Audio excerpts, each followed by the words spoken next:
What's good, y'all? Hope everybody's well. Welcome back to the Onyx Report, Black Masculinist news for the day. Hope y'all are having a good one. Shout out to AB. What's going on? Donnie, what's up? Electrician 480, Lewis, Hybrid. What's going on, man? It's good to see some of y'all back in here.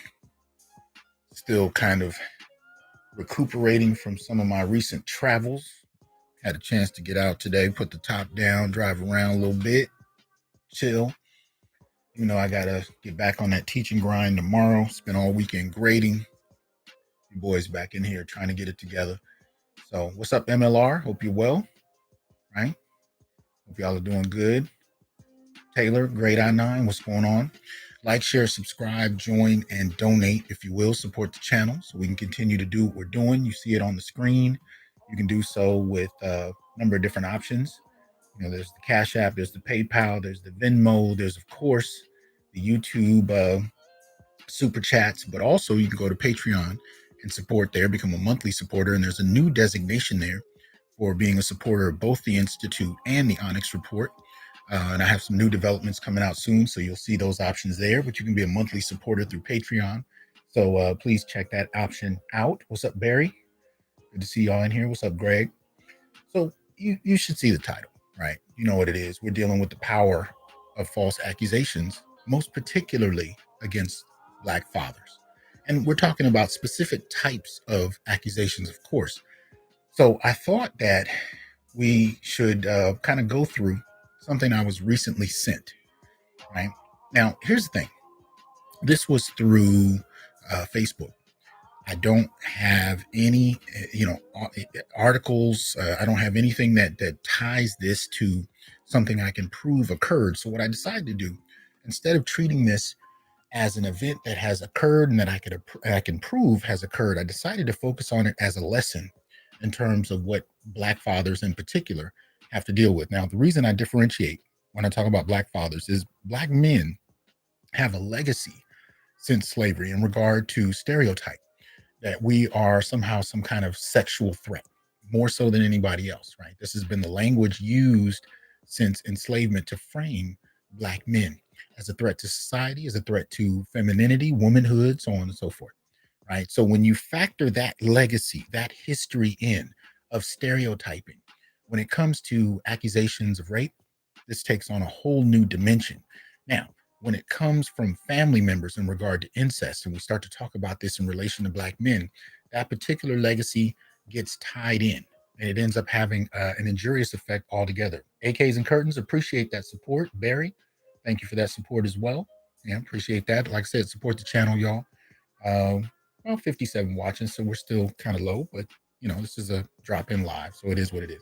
So that said, right, there's a particular impact, there's a particular way that a Black man who's accused of sexual impropriety in one way, shape, or form, or any type of incest, is taken to another level beyond what other groups of men may have to experience, right? So we're going to look at something that I was sent today. And again, I'm not treating this as if it occurred. I don't have any evidence that it did.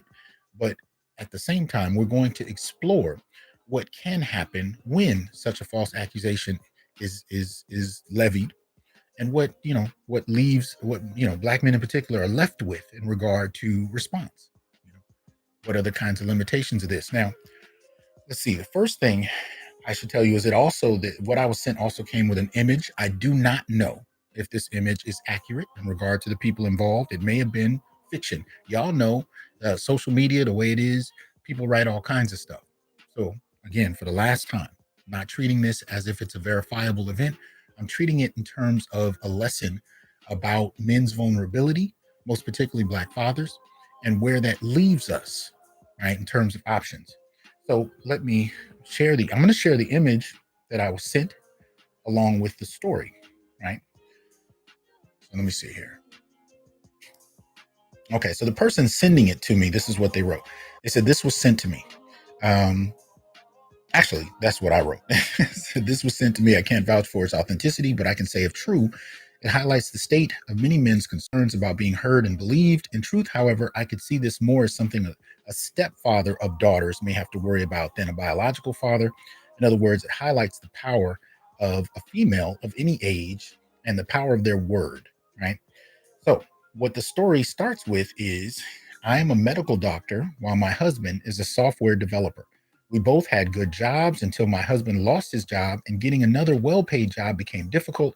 We both decided that I should travel to Canada for a job. I got around that time, and when I am stabilized, he would join me with the children. Now, I don't know why such a story has to start with this, but whatever. We are blessed with two girls. We continued with our lives, right? December 2018, I decided to come to Nigeria for the festivities and to celebrate our 20th wedding anniversary. When I arrived, I noticed a tensed atmosphere between my daughters and their father. I thought it was the teenager, parents' issue, so I ignored it. Um, but when I noticed that my daughters would sometimes be rude to their father, I demanded to know what was going on. This became a matter of concern because my daughters used to adore their father. I tried several times to get my daughters to speak with me, but all they had to say was for me to talk to my husband. I had to ask my husband what was going on. He told me it was nothing he could not handle, and that our daughters were keeping bad company in school, and because of this, he decided to disallow them from going out and attending parties. He drops them in school and created time to pick them up from school. Right. So I guess he laid the hammer down, told them they couldn't hang out with their friends and that he would drop them off and pick them up from school on time. So that limited how much free time they had to do whatever they wanted. Says, I was happy as such. A strong hand is needed for teenage girls. I then ignored their attitude. A few days to when I was to travel back to Canada, I called my daughters to speak with them. After a long talk, they told me that daddy did not want them to go out because he was having sex with both of them. When my husband came back from the office, I confronted him and they repeated what they told me in his presence. My husband denied vehemently, but the girls insisted that it was happening. I was confused and I sought the counsel of our pastor and his parents. They called our daughters and they said the same thing. I didn't know who to believe. Right? My husband kept begging me to believe him, but I just was not ready to listen because I could not see reason why our children would lie about such. I made arrangements and took my children back to Canada with me despite the loans I had to take for the extra costs. While I filed for divorce, I raised my children alone for about 3 years. Then I heard the news that my now ex-husband was getting married to someone else. I mentioned it to the girls and expressed how sad I was that a man that would do that to his daughters went scot-free because there was no evidence to push a case. Now that's interesting because where we are post Me Too, it's not requiring evidence to have a man's whole life put under investigation or worse, lose his career, lose his reputation, so on and so forth. Now, there are cases where men are guilty of this and they need to be called out. I'm not saying that they don't. What I am saying, however, is that this is a lot of power to put in random people's hands, especially when evidence is not a required, necessary part of the step. And it can be levied against people arbitrarily, sometimes for the most trivial of reasons. And we don't like to accept that human beings would use such a powerful tool over trivial reasons. We don't like to acknowledge that human beings can be that petty, and yet it's a factor. So anyway, she says, I burst out crying while apologizing to my girls about what he put them through. It was there that they confessed that their father did not touch them, that they had lied because their father did not give them the freedom to do what they wanted and they wanted to leave Nigeria. My world shattered. Where do I start from? How do I beg my husband? What do I say? Probably I should have trusted my husband, but I was just trying to be a good mother. I lost a good man. How do I get him to forgive his children? And can I still save my home? Please help me. Yeah, powerful, right? This is what we're talking about. But again, I have no evidence one way or the other to know if this is accurate, but I do know that there are men that grapple with this. Now, as I said at the beginning, this is something I could definitely see happening more often with stepfathers, boyfriends of women with with kids, biological fathers. I'm not saying it can't happen. It's just that I've heard that less. But this is something that I would definitely warn men who are going into relationships with women with especially teenage daughters, but daughters of any age, to be mindful of. Take this into account. There is a lot of power in the accusation, and it can be enough to ruin your life. And there's no amount of apologies that can make up for it. Because here's the thing, once it's in the public imagination, even when it's dismissed, even when you provide enough evidence to have it dismissed, whoever apologizes to the man who's been accused? Hmm? Who apologizes? I haven't seen it, right? I haven't seen it much. I mean, what tends to happen more often than not is, at best, if enough evidence is provided to show the man is innocent, people just act like it never happened. Nobody apologizes. You don't even see news articles or magazines or online magazines write an official apology to the man in question, right? And we've been seeing this recently. I mean, we're seeing it with, Johnny Depp, with the R&B singer Chris, what's his last name? It escapes me at the moment. Um, but we're seeing some of these guys coming out with evidence proving their innocence, proving that they were the ones violated in one way, shape, or form. And there's no public apology, not from the institutions that publish these articles and think pieces, not from the people who've written these negative, just horrible pieces in social media about how bad these people must be. And when it's clearly evident that this did not occur, those people don't even apologize. And this is what men have to grapple with, right? What's up, Miss KP? Hope you're well. VGS in the house, right? So, yeah, all in all, this situation is in many respects kind of a wrap, right? It's kind of a wrap. And I don't blame him for moving on, because there's really only two choices at that point. You either break down, or you find the will to move on. And let me be clear, not every man has the will to move on.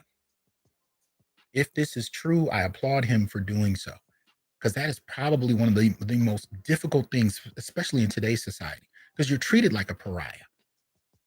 You are obviously guilty before proven such in the eyes of the public.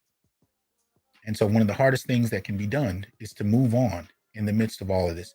Shout out real quick to Black Mind, uh, gold member, the Onyx Report. Yeah, I agree. I don't know if the story, well, I'm not going to say I agree. I don't know if the story is fake or not, but the phenomena is real. And that's why I'm focusing on it. I agree with that part of it. It's enough here for me to actually talk about.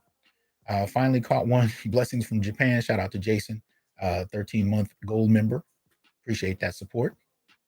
Says, you know how it goes. The media doesn't care. It's simply on to the next. Men just suck it up. Indeed. Chris Brown, thank you. Yeah. Who apologized to Chris Brown? Or Johnny Depp, for that matter? Who? We got all the smoke when the innocence or when the guilt is on the table, but we ain't got nothing to say. And I mean society. I damn sure don't mean me. Shout out to Ebony. Appreciate the support. She says, Ebony says, story is true. Episode was on. No, it's not. Well, that's a little different. Matter of fact, speaking of which, however, I am actually going to play a little bit of that, because many of you are familiar with the story from Iyanla Vanzant. And if you're not, I'm going to play a portion of it now so you can kind of see how vulnerable this can leave men. So this is one part where you get to hear Iyanla Vanzant interview a woman who apparently accused her ex-husband of having sexually violated his two daughters. And so we're going to listen to two clips where they talk about this. And so this first clip is her interviewing the woman, and then we're going to hear what the exchange was between the mother and father. So here we go. I have been listening to some of the craziest mess I have ever heard in my life today. Mom, talk to me. What is going on here? What's going on from my perspective is that I feel that my girls have been raped by their father, and they have that difficult time of really knowing the truth. Who do you believe was raped? Whitney and Nicole. You believe that? Yes. So how did you come to that understanding? When Nicole was 2 and 3 years old, she would go stand by the commode and scream and holler and use the bathroom on herself. And when Whitney was 3 years old, she would hide up under the bed when it was time for him to get off from work. I missed paying attention to what was going on with her because we were married. But after the domestic violence that I endured, when I moved out and moved to my own apartment. So you left him? Yes, ma'am. Why? Was it because you... Fair use. It was because he beat me down, drugged me across the road, and strangled me. After that incident, during that year, he had called and said he wanted to get the girls. However, when he came by to get them, he said he just wanted Whitney. And nevertheless, I told him, make sure you bring her back because they have to go to a vocational Bible study. And of course, he was late. But when Whitney came in, I wanted to get her dressed and ready. And then when I pulled her panties down, there was blood. And when I saw the blood, I instantly picked up the phone and dialed 911 and said, their father, he had Whitney, and she was there back at my house with blood in her panties. And so what happened then? Police came and got him and arrested him, and we all went down. So everybody had to be examined. Your memory may not be your best witness to the truth. When I start hearing stuff so crazy, like the young people say, I had to go look up the receipts. Some of them from just public records. The other medical reports that I have here do not conclude it was rape or molestation. Did you know that? We have one document that it was indicated that what was originally reported to be blood in her panties was actually popsicle stains. Did you know about that? Yeah. If it was popsicle stains, what was the conclusive evidence that this man sexually molested his children? When I pulled her panties down, I saw blood, and I took her to the hospital. And a lady came in to examine her, and she took the panties. When we made it back to court, they were similar. They were brand new, and they had Kool-Aid in the seat of them. I think it was switched. Then I have a complaint taken out by you against Darcy Moselle Hughes that intentionally caused bodily injury to the child or has sexually abused the children. Read that line right there. By sleeping in the bed with the child and asking her to open her legs. That would have been Whitney. But then help me understand this. Now, hold on. This shit. Can you imagine being a father, especially, and I'm really talking to the fathers of daughters right now, right? To be falsely accused about something like this and having no means of defending yourself, but knowing full well that all kinds of institutions can come to bear against you.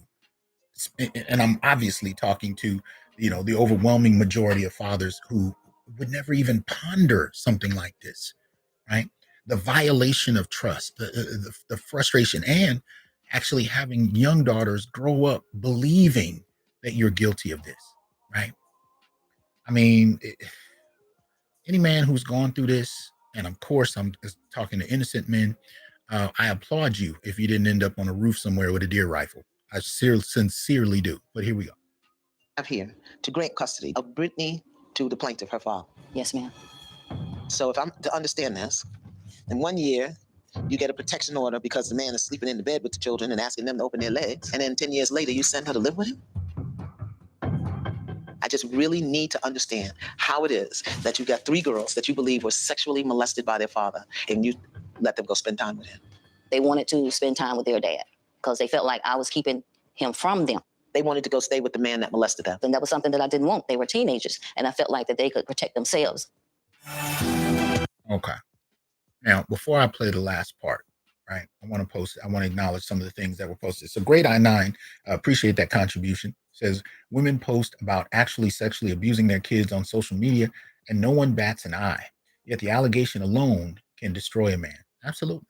And we've seen this recently. We know that Jada Pinkett Smith talked about her grandmother showing her how to masturbate at a young age. We know about the woman that told, I think it was a 15-year-old, 14-year-old young man to come see her once he was 24, 25, right? Nobody bats an eye, but you can't imagine a grown man telling a 14-year-old girl, come holler at me when you're legal age. I mean, he would still, to this day, even though it may not be illegal, he would still lose in the court of public opinion.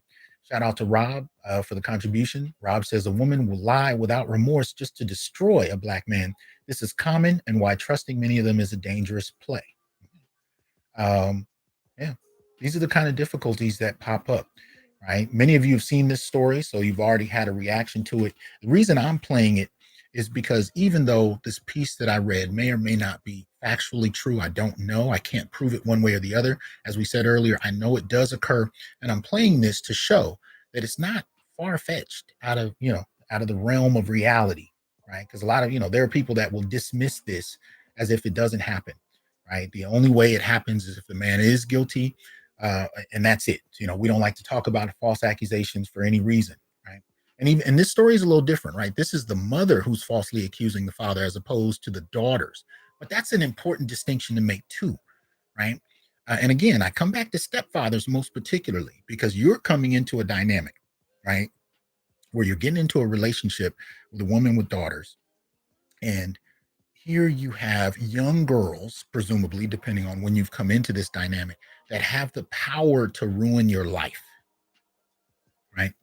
And you're trying to play the role of a father in a dynamic where sometimes you have to be difficult. Sometimes you have to lay down rules, right? Because if you're responsible for taking care of these young children, then you're going to impose order, right? But if the response to that order can be anything around like this, and you have no power against it, that is an extremely vulnerable position for a man to find himself. And it's one thing if they're your daughters, it's bad enough. But if you're coming into a scenario where and we have to understand how much trust comes into this for a man who's coming in to form a family with a woman that already has kids, most particularly daughters, that takes a great deal of trust, whether we want to call it that or not. It takes a great deal of trust in her, in her kids, and so on and so forth. We talk about the trust women have to have for men. I've been in plenty of relationships with women with daughters, and there's always a kind of dynamic there to make sure that I'm operating appropriately. Don't mind that in the slightest. I get it. But we don't, as a society, actually talk, or even in the Black community, actually have conversations about male vulnerability in these scenarios. We talk about the mother's vulnerability. We talk, of course, about the daughter's vulnerability. And this is for decades because we've heard stories about men who violated that vulnerability and done things that were impactful, dangerous, emotionally jarring, psychologically damaging, so on and so forth. But we've never really had conversations about false accusations and the impact it can have on a man. Somebody in the comment section earlier said this leads to suicide for men. Absolutely. Absolutely. Especially post Me Too, right? Especially post Me Too, because there's no perceived avenue of escape. There's no perceived avenue of justice. There's no really being heard unless you have irrefutable evidence. But how often does that occur? I mean, it's almost like if the cops come knock on your door and ask you where you were on May 3rd last year, it's like, hell, and can you prove it? Well, maybe you can. More often than not, you can't, right? But just being put in the situation is harrowing enough. But now having to prove that you didn't do something, if you don't have the evidence, you might as well be guilty in the eyes of the public. This is devastating, right? So there's a great deal of trust there that men have to come into a situation with, and nobody wants to talk about that angle of it. Nobody wants to talk about that angle of it. And your entire life, your reputation, your career, everything you've engaged in can be gone at the whim of a female of any age. And that is, and again, I'm merely pointing out the vulnerability of this, right? But let's continue. This is actually the conversation where, Yvonne apologizes. So let's see. Today, we're going to clean up the infection. We're going to tell the truth. Mr. Monzel, in your lie detector test, you were asked, did you have any sexual contact with any of your 3 daughters? You said no. And the lie detector said there was no deception. Yes, they got it. How does that feel for you? And that your daughters know? Well, I felt they always did know it. You felt they always did know it, and didn't speak it because? They didn't know no better. They wasn't told no different. Miss Yvonne took a lie detector test. Now, I want to be quick here. Notice the type of emotional labor he's doing here, right? When asked about how he felt, especially in regard to his daughters, the first thing he did was he protected them. Now, many of us can say that's what he's supposed to do. He's a father, blah, blah, blah. I'm not critiquing any of that. I'm just saying, notice that that's the first thing he did. There's got to be a lot of confusing emotions, and you can't tell me that somewhere in there, he's not, a little upset about that. But regardless of how he felt, he didn't hesitate to provide an out, to provide a protection for his daughters. That's powerful. And said, did you make up or exaggerate any stories with the intention to harm Monzel? She responded no, and the answer was deceptive. Then he asked you, did you say something to the effect of, I'm going to make sure you're never happy again? She responded no, and the answer was deceptive. So Miss Yvonne has acknowledged that her story about you touching your children in a sexual way was not true. So Miss Yvonne, is anything that you wanted to say to Mr. Monsell? Why didn't you fight for him harder if you knew you could Excuse me. do it? And what is it that he could have said that would have made you not believe the lie you were telling? Miss Yvonne. What could you said to make you not believe the lie you were telling? You know, I'm laughing because if y'all, you know, obviously I can't play the video for obvious reasons, but if you could see his face, and you can, I'm going to put the links for this in the description when I'm done. If you haven't seen it, most of you watching this probably have. But the thing about it is the look on his face. He wanted to reach across where she was and put hands on her throat. I know he did. I know he did. Right. The first response in finding out that she lied is why he didn't fight harder if he knew he was innocent. This bullshit. Man. Yeah, Donnie, you do have to laugh to keep from crying because, you know, and the way that Ayanla checked her was appropriate. But the problem is that it took a television show host to be able to pull the truth out of this and check her in a situation that happens all over, right? And what protections do men have in these situations? If you respond too intensely, you're guilty. If you don't respond enough, you're guilty, right? If you don't find the perfect amount of evidence, you're guilty. If you don't have any evidence, you're guilty. You know what I mean? Here we go. Let's watch the last On, you told the lie. It was a lie, and you told it. And you got to own it. I'm sorry. I need you to say that you did not rape your girls. I need to hear it come out your mouth the way I've always heard it, Ma. I apologize for accusing you of raping them. Please forgive me. You don't have to forgive him. This man is shaking right now. This man's hands are shaking right now because he's got something that many a man who's been falsely accused often doesn't get.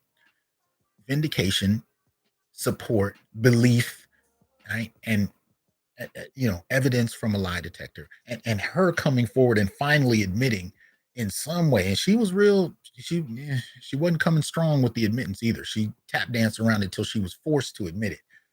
Right? Even her daughters are sitting there looking at her. Anyway,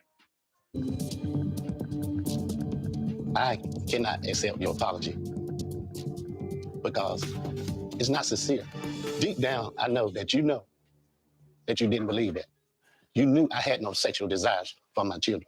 For 25 years, this thing has broken me. I don't know. It has affected my life in ways I can't even count. The things that you did. This is not no game. This is these children's lives. And it's just a demon in you that you need to deal with.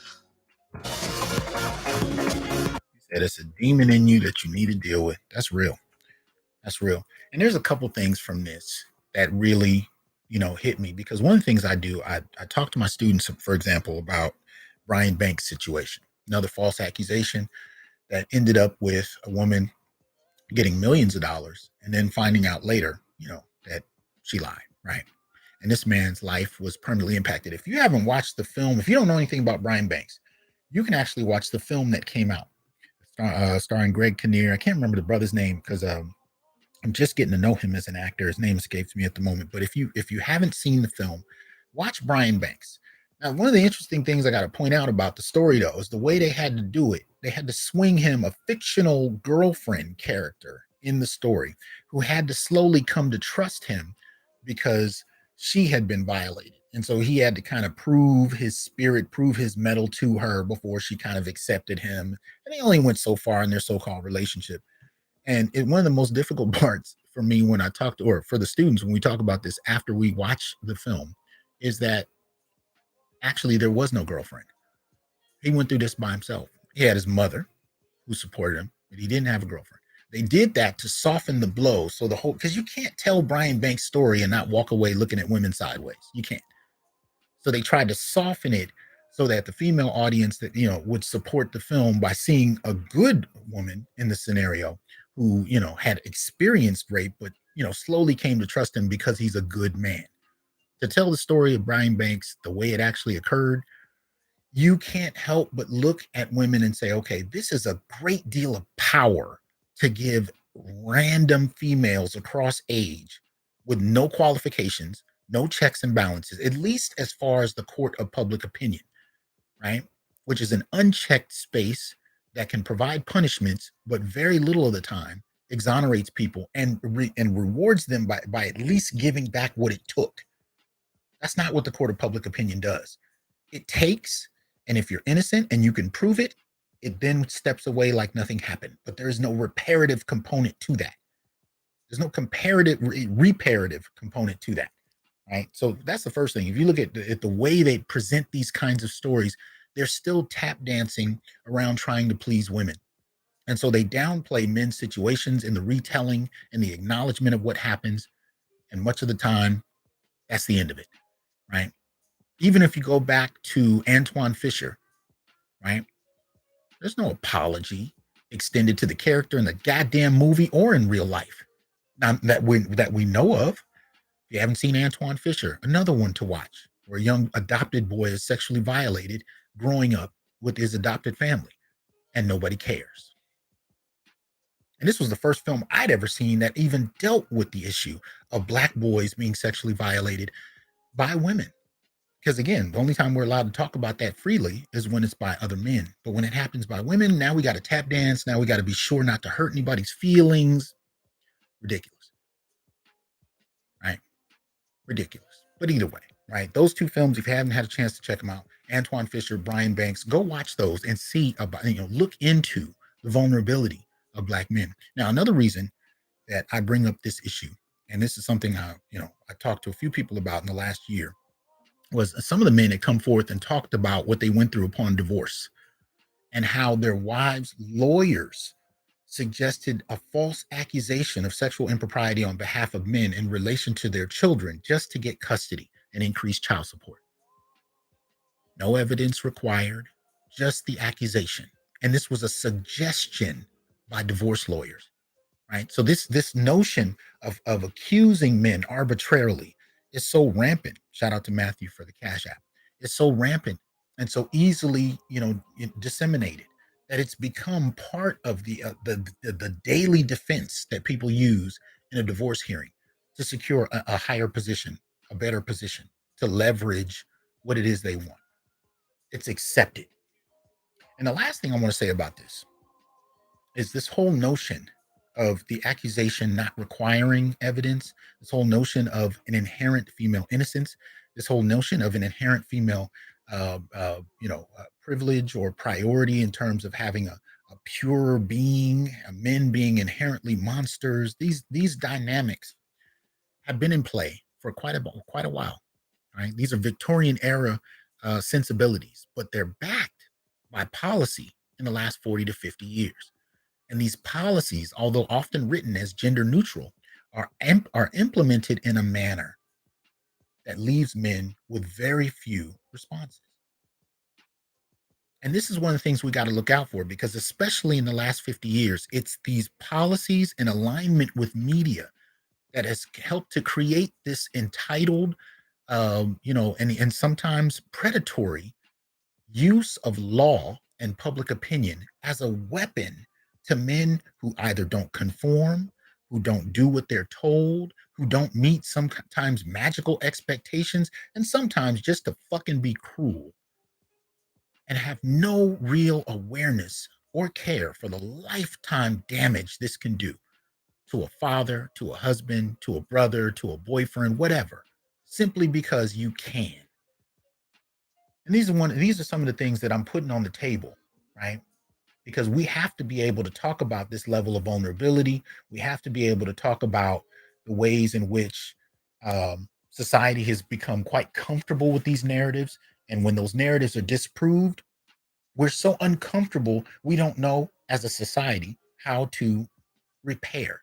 We just walk away and move on to the next, right? Shout out to Jason. Says society always reverts to its default, female deification and male demonization. Until both are humanized, we can't move forward. Needed conversation. Appreciate that, Jason. Absolutely. Right.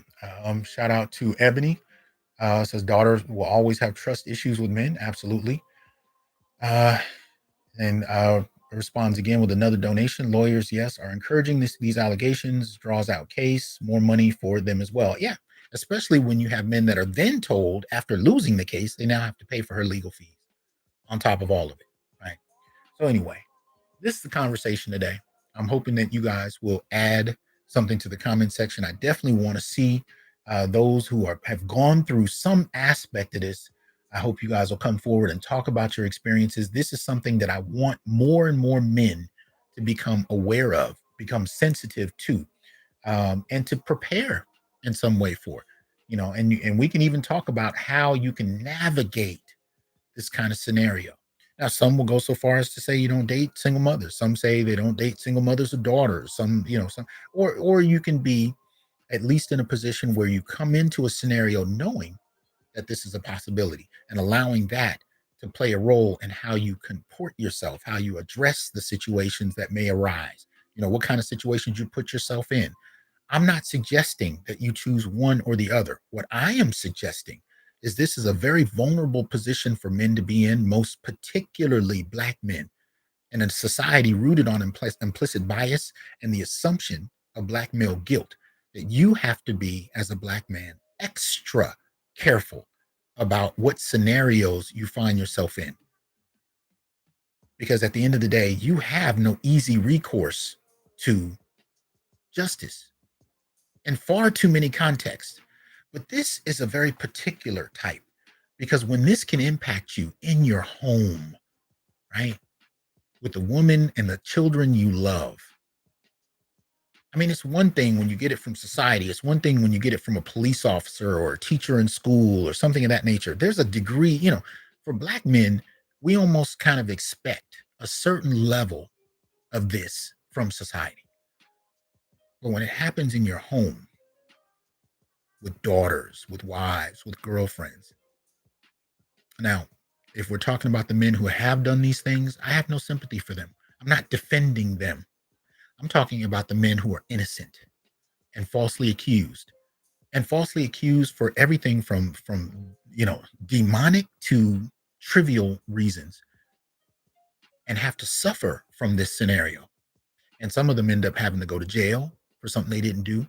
Some of them have to end up becoming, listed as sexual predators for something they didn't do. That's another part that you'll notice in Brian Banks.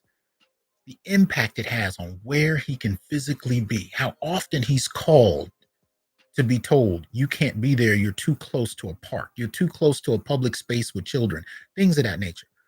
And we ain't even talking about employment. We're not even talking about what happens to men in these kind of situations when this is on their record. How many men have lost jobs, lost careers that they've spent years, if not decades, to get into, lost overnight. To see brothers go from professors or, working in corporate fields to washing fucking cars over a false accusation from somebody who is just angry at a momentary situation and then can walk away. And in that scenario, there's at least 5 men I can tell. It's not my place to put them out there, but yeah, I know personally friends, and I do not use that word lightly.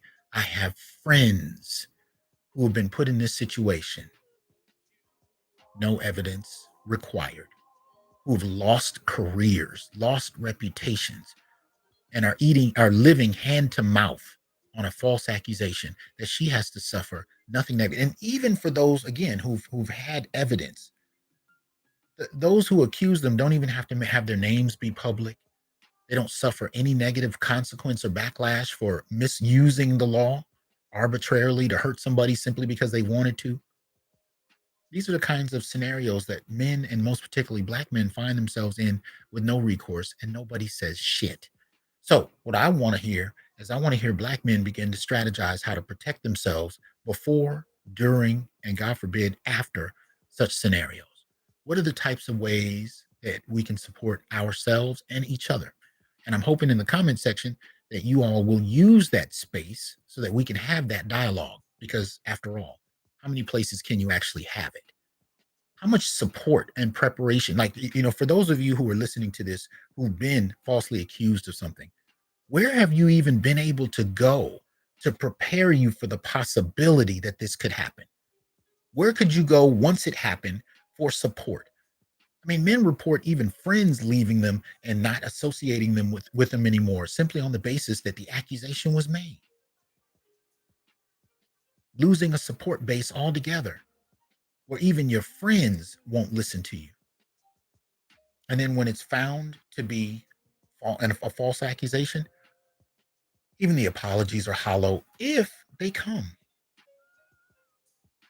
So that said, I'm anxious to see what kinds of suggestions people have, what kinds of situations people have been into, what they've done about it, what happened to them. And it doesn't have to be a bad or a good ending. Just tell us if you've been through this, what kinds of situations took place. What did you actually do? But or if you know of somebody, obviously we don't have to add names or whatnot, but this is a space where I want Black men to be a resource to each other. And if anybody else can be a resource, I don't have a problem with that. But it's primarily a space for Black men to actually extend this, because where else can we go? Shout out to Ghetto User for the support. To support the good doctor on an explosive subject. Much appreciated. Yeah. So anyway, y'all have a good one. See you tomorrow. Peace.